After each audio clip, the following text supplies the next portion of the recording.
Hey guys, today we're gonna quickly show you how to wire up your Homelink visor in your non-Homelink visor on your Mk6 GLI. I got this off eBay. Find your local junkyard, or if you can find one, or find them on eBay, wherever they may be. This is the part number of the one that I have. I'll put it in the description as well, but this is the one I found. We're gonna go through some steps on what you need to do. So for the biggest difference is the Homelink visor is a 3-wire system, and our non-Homelink ones are just a 2-wire. I made a wiring diagram, basically kind of how the OEM harness is a 2-pin and this one's a 3-pin. Basically, we're going to take the Homelink visor 12 volts and run it directly to a ignition source 12 volts, so that if someone breaks into your car, they have to have the key and the car has to be on, or at least in the pre-start, for them to function the Homelink. All right, so going back to this side of your OEM harness, pin 2 is going to be your ground wire, and pin 1 is going to be your switch 12 volts or constant 12 volts. So basically we need to jumper this one over to your 2-pin over here, and then your ground to your ground on the 3-pin connector. So to give you some kind of information here, on the visor, on the Homelink visor here, okay, we have 3 wires. We have a red-white or red-brown, a blue-brown, and a brown, okay? So your red-brown is going to be your ignition or your Homelink for the visor, which is you want that off an ignition source. Your second pin is for your vanity lights. So when you open this portion, the light for your rear view, for the light above it turns on. And then the brown is the ground. So basically what we're doing is we're going to make a jumper from this female connector, which is the part will be in the description, and we're going to run a wire from that over to the visor male 3-pin connector, which I'll also show you in a sec. And that'll go to, once you connect these jumpers, that 3-wire male connector will connect to this, which then will connect to the visor and then work correctly. Okay, so I'm just using basic Volkswagen patch wire that I got off the Shop App website for this kit that has both these connectors in here. So if you want to do this kit and make it look OEM as possible, I would recommend that kit. I will put the link for that kit in the description so that you can buy it, and it'll have all this wire and everything so that you can get it working correctly. So basically, you'll see the pin connections here, 2 and 1. So we know from here that the female connector pin 2 is brown, and that's going to go to pin 1 of the male 3-wire connector. So the male 3-wire connector here is right here, and I don't know if you can see, but there's little wires right here. Okay, and basically pin 2 is going to go to port number 1 for the brown, okay, which is the one closest to the bottom there, port 1, you can see it. And then on the second wire, or the first pin out, pin 1, that's going to go to your pin 2 in the 3-pin connector, which is right there, which you can see that. So pin 2, the top one, comes down, rotates underneath the bottom, and then pin 1 will go into port number 2 on the male connector. Okay. Then the port 3, pin out 3, is going to go to your ignition source, which I have it just jumpered in right now for testing, but it's just a long wire, and I have it connected to just an add-a-fuse that's going to go onto fuse 28, which I tested also with a fluke meter, that it's hot when the ignition turns on. So that's kind of a breakdown of that. Should be good. One thing I want to kind of explain to you guys too is, in that Shop App kit, you're going to get 2 types of wires, and this is something that took me a little bit to understand. You're going to get 2 types of wires. You're going to get wires that fit into this connector, right, which are long. Let me see if I can't pull one out. Hold on one sec. So that's what they look like. I don't know how much you can tell. You can kind of tell. I can put a picture on there, but basically they're just a long pin that sticks out, basically like a male pin.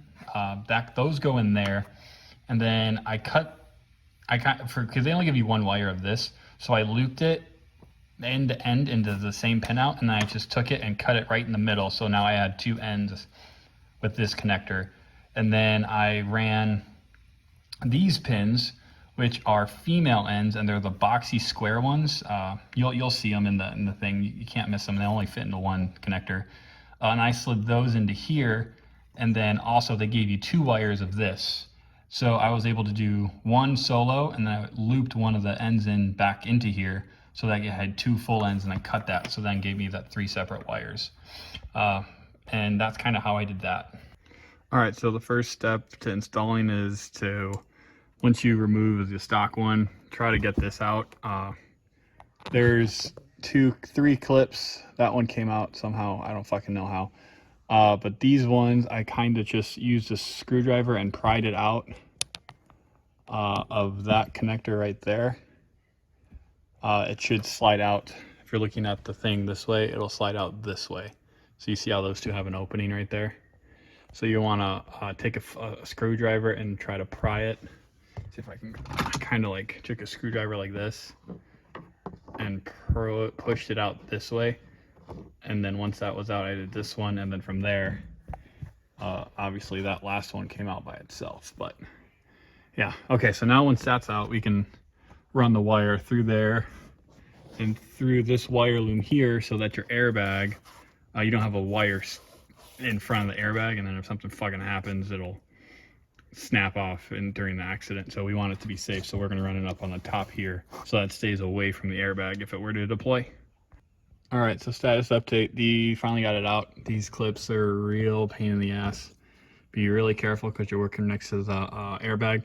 But just want to show you guys, I got the wire ran up and I have it tucked in pretty close. Next step is to route it down there to the fuse box. All right, stand by. All right, so again, it was ran all the way down. I was able to sneak it back here. If you can see that, got it back there, put it down, and now it's out by the fuse box. So that part's done. Now I just got to cut that to size and put it to the fuse. I'm going to trim this up, get everything back together. All right, stand by, guys.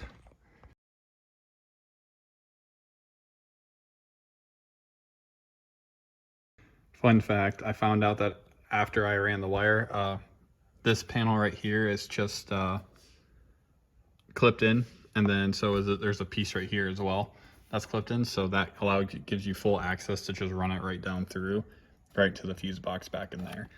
I'm stupid, I should have done that beforehand, but at least this will help me get the A pillar back on to give me the space I need for that.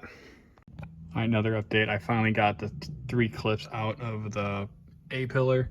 So now when I put it in, it should just pop in. Now I'm going to try to fit it in. You start with the bottom, and then you work your way back and just kind of slide it in. So we're going to try to do that right now.